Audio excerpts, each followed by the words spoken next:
बोलिए श्री सद्गुरु महाराज जी की जय, सच्चे दरबार की जय, उमापति महादेव की जय, श्री कृष्ण बलदेव की जय, सियावल रामचंद्र महाराज की जय। प्रिय भगवत प्रेमियों, हमेशा की तरह आज भी आप लोगों के लिए सत्संग विचारों को लेकर के उपस्थित हुए हैं। भाइयों बहनों, हर व्यक्ति का अपना नजरिया है, अपना दृष्टिकोण है और उस दृष्टिकोण से वो हर व्यक्ति को परखता है, उसको उस अपने हिसाब से चेक करने की कोशिश करता है और यही तरीका, यही तजुर्बा वो ईश्वर पे भी लागू करता है। लेकिन इंसान के तजुर्बे से ईश्वर की प्राप्ति नहीं हो सकती। इसलिए संतों ने, महापुरुषों ने कहा, कुछ लय फकीरां दी मत कुड़े, कि कुछ संतों का मत लेना पड़ेगा, संतों की बात समझनी पड़ेगी, क्योंकि भगवान कहते हैं मैं तो हूं संतन का दास, मैं तो संतों का दास हूं। संतन के संग लाग रे तेरी अच्छी बनेगी, ध्रुव की बनी प्रहलाद की बन गई, हरि चरणन में लाग रे तेरी अच्छी बनेगी। अगर अपने जीवन का अच्छा चाहता है तो संतों का संग कर, संतों के कहे अनुसार जीवन जी, तेरा जीवन निश्चय ही सुंदर हो जाएगा और तेरा जीवन जैसा ईश्वर का विधान है, जैसा जिस जीवन का उद्देश्य है वो पूर्ण हो जाएगा। लेकिन संसार में इंसान जीता है तो जीवन जब जीता है तो जीवन जीने का अपना अपना ढंग है, अपना अपना तरीका है। आदि गुरु शंकराचार्य जी महाराज कहते हैं, मुंडर मुंडर मतिर विभिन्ना, कि हर मुंडी में मति भिन्न है और भिन्न मत से आप एक ईश्वर तक नहीं पहुंच सकते। महापुरुषों ने कहा कि ईश्वर एक है। एक ईश्वर को प्राप्त करने के लिए अब दुनिया की ओर नजर डालते हैं।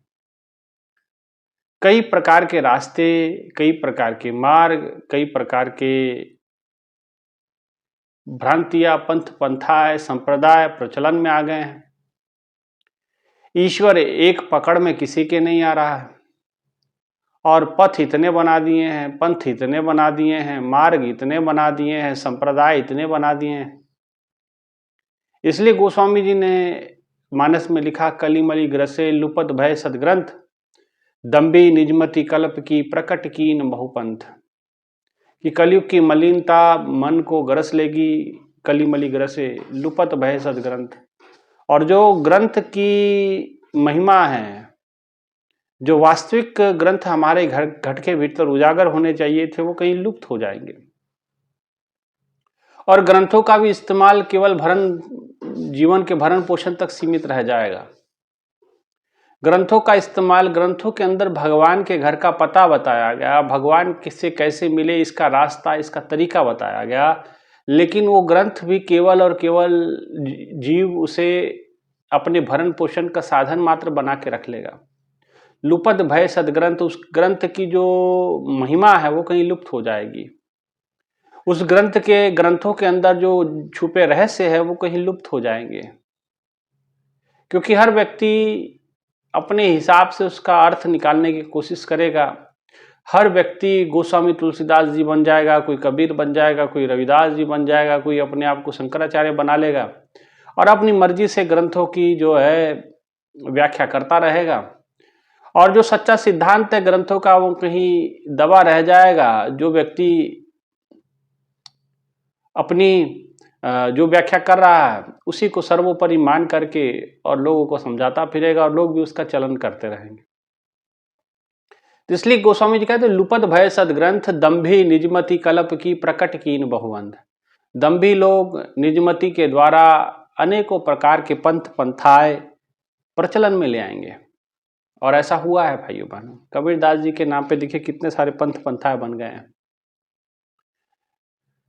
रविदास जी महाराज को मानने वाले, चाहे अपने भगवान राम को मानने वाले, शिव को मानने वाले, शक्ति की आराधना करने वाले, कितने संप्रदायों में लोग बटे हुए हैं और कोई एक दूसरे की बात सुन के राजी नहीं है। और अनेकों एनजीओ हैं, वो भी अपना अपना मार्ग चला रही हैं, अपने अपने तरीके से चल रहा है जीवन सबका, और किसी को ईश्वर से कोई लेना देना नहीं, ईश्वर का कोई महत्व किसी को मेरे को लगता नहीं कहीं, है ना। और ऐसा इसलिए होता है क्योंकि हम भी सच्चे जिज्ञासु नहीं हैं, हम भी सच्ची खोजी नहीं हैं। क्योंकि सच्चे खोजी होंगे तो आप जरूर खोज करेंगे।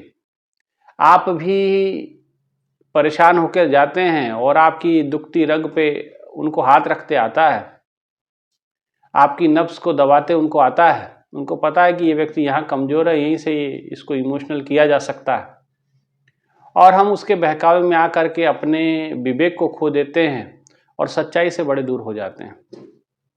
इसलिए महापुरुषों ने कहा कि हम खोजी बनना पड़ेगा, हमें सच्चे जिज्ञासु बनना पड़ेगा, हमें ईश्वर की खोज अपने जीवन में प्रारंभ करनी पड़ेगी। इसलिए संतों ने कहा खोज दिल हर रोज। लेकिन हम खोज नहीं करते, हम तो मौज करते हैं, हम तो जीवन में आनंद मौज कर रहे हैं, हम तो अपने जीवन में जीवन को एक गलत दिशा की ओर ले गए हैं। आनंद सोचते हैं कि ये जो हम मौज मस्ती करेंगे यही जीवन का सच्चा सुख है। ये जीवन का सच्चा सुख नहीं है, ये जीवन की दरिद्रता है, ये जीवन का अंधापन है, ये जीवन की विनाशिता की ओर आप लेके जा रहा है जीवन को। ये जीवन विकृत होता जा रहा है, जीवन सुचारू नहीं है। जीवन को जिस कार्य के लिए जीवन मिला था, जिस कार्य हेतु जीवन मिला था, उस कार्य को आप पूरा नहीं कर रहे। इसलिए भाइयों बहनों, सचेत और जागृत होने की आवश्यकता है, सच्चे खोजी बनने की आवश्यकता है। खोजी बनेंगे, सच्चे जिज्ञासु बनेंगे तो जरूर आप ईश्वर तक पहुंचेंगे। कबीरदास जी महाराज कहते हैं कि खोजी हूं तुरंत मिल जाऊं पल भर की तलाश में, ना मैं जप में ना मैं तप में ना काशी कैलाश में, खोजी हूं तुरंत मिल जाऊं पल भर की तलाश में। अगर सच्चे खोजी बन जाओगे तो तुम्हें तुरंत परमात्मा की प्राप्ति भी हो सकती है। ना मैं जप में ना मैं तप में ना काशी कैलाश में, ना जप में मिलता हूं ना तप में मिलता हूं, ना काशी में ना कैलाश में, है ना। मोको कहाँ ढूंढे रे बंदे मैं तो तेरे पास में। अरे मुझे कहाँ ढूंढ रहा हो, कह रहे परमात्मा को कहाँ ढूंढ रहे हो आप, क्योंकि आप स्वयं सच्चे खोजी जिज्ञासु नहीं हैं। खोजी होए तुरंत मिल जाऊं पल भर की तलाश में, वो तो पल भर की तलाश में मिल जाएगा, लेकिन आपकी खोज गलत जगह है। आप पहली बात तो ईश्वर को खोज ही नहीं रहे हैं। ईश्वर का नाम लेकर के आप अपनी मनोकामना पूर्ण करते हैं, आप अपनी इच्छाएं पूरी करते हैं। आप कहीं कोई, मैं देख रहा हूं कल कोई व्यक्ति मिले, मैंने पूछा कैसे क्या, बोले कि मैं राजस्थान जाने वाला हूं। मैंने कहा किस लिए राजस्थान जाना है, तो बोले खाटू श्याम जी के पास जाना है। तो मैंने कहा खाटू श्याम जी के दर्शन करने जाना है, तो क्यों जाना है। कह रहे कि मैंने सुना है कि वहां जाते हैं तो धन धान की वर्षा खूब होती है। मैंने कहा तुम पे होगी कि नहीं होगी ये जरूर पता नहीं, लेकिन वहां जरूर होगी, है कि नहीं। ठीक है जाइए, आपका मन है जाने का, जाइए भाई, लेकिन ये सोच के ना जाइए कि वहां जाने से धन मिलेगा। आपकी खोज गलत है, आप गलत तरीका अपनाए हुए हैं। किसी धर्म ग्रंथ पे या धार्मिक जगह पे जाने के पीछे कोई मनोकामना बड़ी महान होनी चाहिए, और एक तुच्छ सी कामना लेकर के आप जाते हैं कि मेरे घर में पैसा नहीं है, धन नहीं है, धन मिल जाए। ठीक है गरीबी जैसा दुख नहीं होता, लेकिन ईश्वर से पैसा मांगना, ईश्वर से धन मांगना, ये तो सरासर मूर्खता होती है। आपके हिस्से का धन आपको दे चुके हैं। आपको जो परमात्मा ने बहुत बड़ी कृपा की है, आपको देखने की शक्ति दी है, आपको श्वास लेने की शक्ति दी है, ये तो निःशुल्क ही दिया है। आपको सुनने की शक्ति दी है, आपको समझने की बुद्धि शक्ति दी है, आप चल सकते हैं, आप फिर सकते हैं, देख सकते हैं, समझ सकते हैं। इतना बड़ा तो उपकार आप पे किया है। उसके बाद आप अपनी बुद्धि का प्रयोग करके धन कमाएं, सुकृत्यों में लगाएं अपने आप को। लेकिन आप जाते हैं धार्मिक स्थानों पे और वहां जाके मनोकामना कैसी करते हैं कि मुझे धन मिल जाए। भाइयों बहनों, हमने कभी, हमारे महापुरुषों ने धन नहीं मांगा। मैंने कल ही सत्संग में सुनाया था, पारस पत्थर की जो गुरु रविदास जी महाराज को गोरक्षनाथ जी ने दिया, लेकिन उन्होंने देखा तक नहीं, क्योंकि वो जानते थे सच्चा सुख धन में नहीं है। इसलिए हम दीपावली जब बनाते हैं तो घरों के बाहर आज भी पुराने घरों में या पुराने लोग जो भी होंगे वो शुभ लाभ लिखते हैं। पहले शुभ है फिर बाद लाभ है। लाभ को दूसरा स्थान दिया जाता है, शुभ को प्रथम स्थान दिया जाता है, कि माने हमारे हाथों से शुभ हो, लाभ हो ना हो वो दूसरे नंबर पे है, द्वितीय स्थान है। लेकिन जो है प्रथम स्थान शुभ को है, शुभ करना है। इसलिए कहा देह शिवा बर मोहे शुभ कर्मन ते कबहू न डरो, कि शुभ काम करना है, शुभ होना चाहिए हमारे हाथों से। इसलिए भाइयों बहनों हमें चाहिए कि हम शुभता की ओर बढ़ें, पवित्रता की ओर बढ़ें। और हम जाके ईश्वर से मांगते क्या है? धन मांगते हैं, बेटा मांगते हैं, सुख मांगते हैं, संपत्ति मांगते हैं। भाइयों बहनों ये तो मिल ही जाएगी, ये आपके कर्मों में होगा, वो मिल जाएगा। महापुरुषों ने कहा, गोस्वामी जी कहते हैं जब भरत जी नैनीहाल से आते हैं, पता चलता है कि पीछे राम जी को वनवास मिल गया, लक्ष्मण जी भी साथ चले गए, माता सीता भी चले गई, पिताजी का पीछे दशरथ महाराज जी का देहांत हो गया, और ये सब कश्मकश में वो जाकर के पहुंचते हैं वशिष्ठ जी के पास, और वशिष्ठ जी से जाकर के कहते कि आपके होते हुए ऐसा अनर्थ अयोध्या में कैसे गुजर गया, कैसे हो गया ये सब। तो वशिष्ठ जी कहते हैं, सुनो भरत भावी प्रबल बिलक को ही मुनिनाथ, लाभ हानि यश अपयश सब कुछ विधि हाथ। लाभ होना है कि हानि होनी है, यश मिलना है कि अपयश मिलना है, सुख दुख सब कुछ विधि हाथ। सुख और दुख सब कुछ विधि के हाथ होता है। आपके हाथ में क्या है? आपके हाथ में आपका स्वयं का विवेक है, आपकी स्वयं की बुद्धि है, सब स्वयं की समझ है ना। तो स्वयं की बुद्धि से, स्वयं की समझ से आपको इस मार्ग पे चलना होता है। और आप मंदिर में जाते हैं तो मांगते, कबीरदास जी ने कहा कोई आए तो बेटा मांगे भेंट रुपया लीजिए जी, कोई आ रहा है भेंट रुपया डाला, कहे परमात्मा ये कर देना। कोई आए तो दुख का मारा हम पर कृपा कीजिए जी, कोई आ रहा है तो दुख के कारण कि प्रभु ये कृपा करना मेरे पे, सुख बरसा दे। कोई आए तो दुख का मारा हम पर कृपा कीजिए जी, कोई रचाए ब्यास अगाइया संत गुसैया रीजे जी, सच्चे का कोई ग्राहक नाही झूठा जगत पतीजे जी, कहे कबीर सुनो भाई साधो इन अंधों को क्या दीजिए जी। कबीरदास जी कहते इन अंधों को मिलेगा क्या? और अंधे वो नहीं है जिनकी आंखें हैं, अंधे वो भी हैं जिनकी आंखें हैं लेकिन भगवान को देखने वाली आंख नहीं है। अंधे से ही आखी जिनकर जिनमुख लोए नहीं, अंधे से ही नानका जिन खस में गुत्थे जाए। कि अंधे वो नहीं है कि जिनकी आंखें नहीं है, अंधे वो भी हैं जिनकी आंखें हैं लेकिन वो समझ नहीं पा रहे, वो भी अंधे हैं, है ना। इसलिए महापुरुषों ने कहा कलिमली ग्रसे लुपत भय सदग्रंथ, कलयुग की मलिनता ग्रंथों को सब लुप्त कर जाएगी, है ना। इसलिए आप देखिएगा कहीं जगह जाए, कई लोग कहते हैं फलाना ग्रंथ मिक्स हो गया, फलाने ग्रंथ में मिक्सिंग कर दी, फलाने ग्रंथ भी बदल दिया गया। अरे भाई क्या बदल दिया गया? तुम अपने आप को तो बदल नहीं पाए, बदलना अपने आप को था। ग्रंथ में जो है सो है, वो तो सबके सामने है। इसलिए महापुरुषों ने कहा कि सच्चे खोजी बने, खोजी हो तुरंत मिल जाऊं पल भर की तलाश में। आपकी खोज खत्म हो गई, परमात्मा की खोज खत्म हो गई। कोई जिस भी संप्रदाय से जो लोग जुड़ते हैं उसी से जुड़ के रह जाते हैं, उसके ईश्वर के प्रति जो चाह होती है, खोज होती है, वो खत्म हो जाती है। और जब खोज खत्म हो गई आप अवरुद्ध हो जाते हैं, आप आगे बढ़ने का प्रयास छोड़ देते हैं। अरे आपको खोज इसलिए क्या, खोज दिल हर रोज, गुरु नानक देव जी कहते हैं खोजो अपने दिल को, रोज खोजो, रोज खोज करनी है, ईश्वर का अनुसंधान करना है, परमात्मा को प्राप्ति करना है। जब तक महापुरुषों ने कहा कि भाई प्रापत मानुख देहुरिया, गोविंद मिलन की है तेरी बरिया। ये जो समय मिला है, ये मनुष्य का जन्म मिला है, ये गोविंद को, भगवान को मिलने के लिए मिला है। और आप गोविंद को मिलने का प्रयास छोड़ दिए, ईश्वर से मिलने का प्रयास आपने छोड़ दिया है। ईश्वर के प्रति आपकी जो खोज है वो खत्म हो गई है। और खोज करते भी हैं तो खोज की जगह स्थान किसी और चीज ने ले लिया, आपकी अपनी इच्छाएं, आपकी अपनी मनोकामनाएं, है ना। आप अपनी इच्छाओं को तरजीह देते, तो आपकी इच्छाओं में संसार है, आपकी इच्छाओं में करतार नहीं है। आपकी इच्छाओं में धन संपत्ति है, आपकी इच्छाओं में ईश्वर वास नहीं करता। आपकी इच्छाओं में पुत्र पुत्रादि मिल जाए हैं, लेकिन आपकी इच्छाओं में कहीं ईश्वर प्राप्ति हो जाए, ये कहीं मनोकामना नहीं है। मैं अनेकों लोगों को देखता हूं, ठीक है मैंने कहा आप जाइए खाटू श्याम जाइए, लेकिन एक काम जरूर करिएगा, कुछ मांगिएगा मत। मांगना होना तुझ बिन होर कुछ मांगना, सिर दुखा दे दुख, कि तेरे बिना, परमात्मा के बिना कुछ भी मांगोगे तो सिर दुखा दे दुख, वो दुख ही मिलेगा आपको। आपको मैं बता दे रहा हूं, दुख ही मिलेगा, सुख नहीं मिल सकता।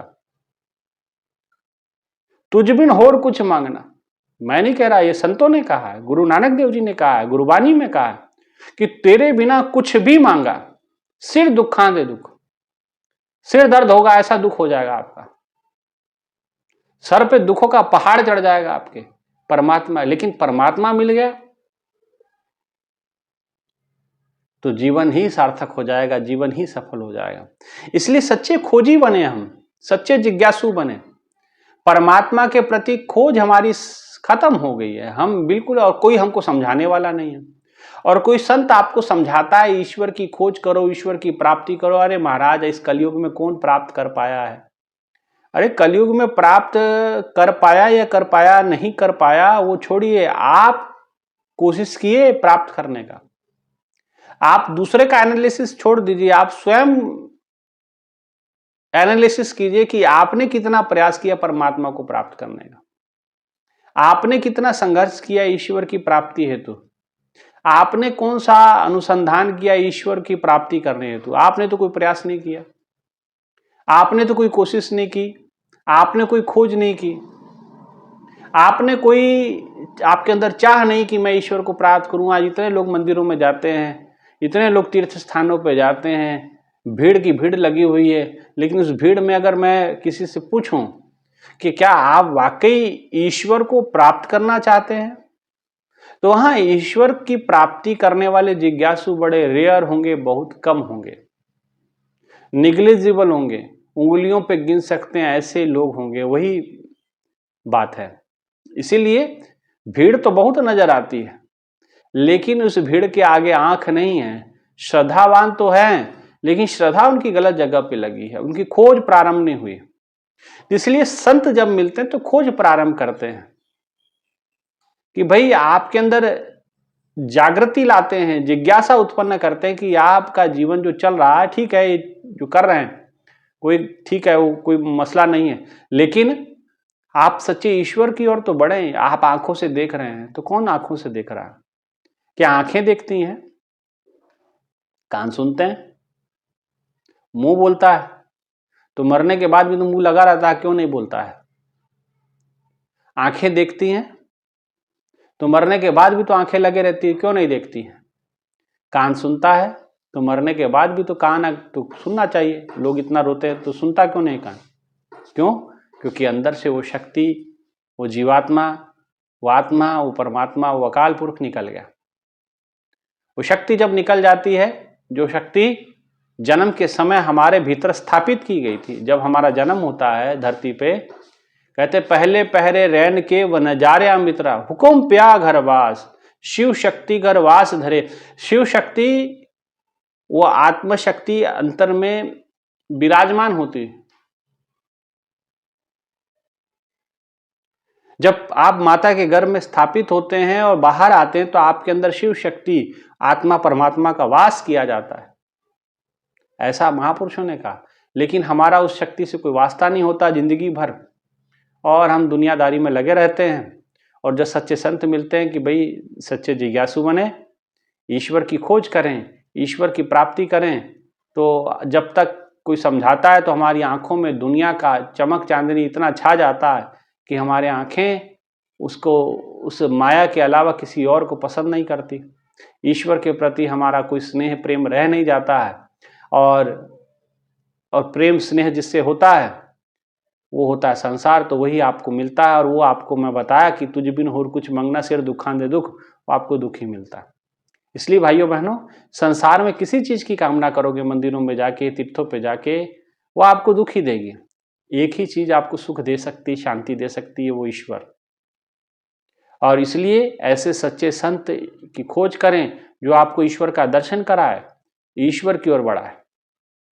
वो सब नहीं कि हम महादेव मार्कंडे महादेव जाएंगे तो हमारी ये मनोकामना पूरी हो जाएंगी, हम काशी विश्वेश्वर में जाएंगे तो ये विश्वनाथ जी में जाएंगे ये मनोकामना हमारी पूरी हो जाएंगी, हम पंढरपुर में जाएंगे तो ये मनोकामना पूर्ण हो जाएंगी, हम सचखंड हजूर साहब जाएंगे तो ये मनोकामना पूर्ण हो जाएंगी, अमृतसर स्वर्ण मंदिर में जाएंगे वहाँ जाके मनोकामना हमारी पूर्ण। तो भाई मनोकामना पूर्ण करने के लिए मंदिर नहीं बने, गुरुद्वारे नहीं बने, धर्मस्थल नहीं बने, वो आपकी जिज्ञासा जागृत करने के लिए बने हैं कि आप जिज्ञासु बने, आपके अंदर खोज प्रारंभ हो। जैसे वहाँ संतों ने खोज की और ईश्वर को प्राप्त करके वो इतने महान बन गए, तो आप भी ईश्वर की खोज करें, ईश्वर की जागृति आपके भीतर आए। इसीलिए आपके लिए ये धार्मिक स्थानों का व्यवस्था किया गया है, और कोई मतलब नहीं है इसका, है ना।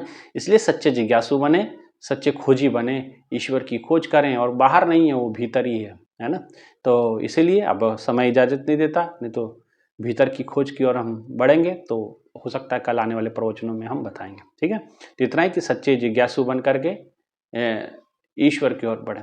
इतना ही कहते हुए अपने विचारों को विराम, आप भी ईश्वर की ओर बढ़ें, इसी मनोकामना के साथ आज के विचारों को विराम देते हैं। आप सभी से आग्रह, चैनल को सब्सक्राइब करें और वीडियो को पूरा देखें। बोलिए श्री सद्गुरु महाराज जी की जय, सच्चे दरबार की जय, उमापति महादेव की जय, श्री कृष्ण बलदेव की जय। जय श्री राम, जय जय श्री राम। धन्यवाद।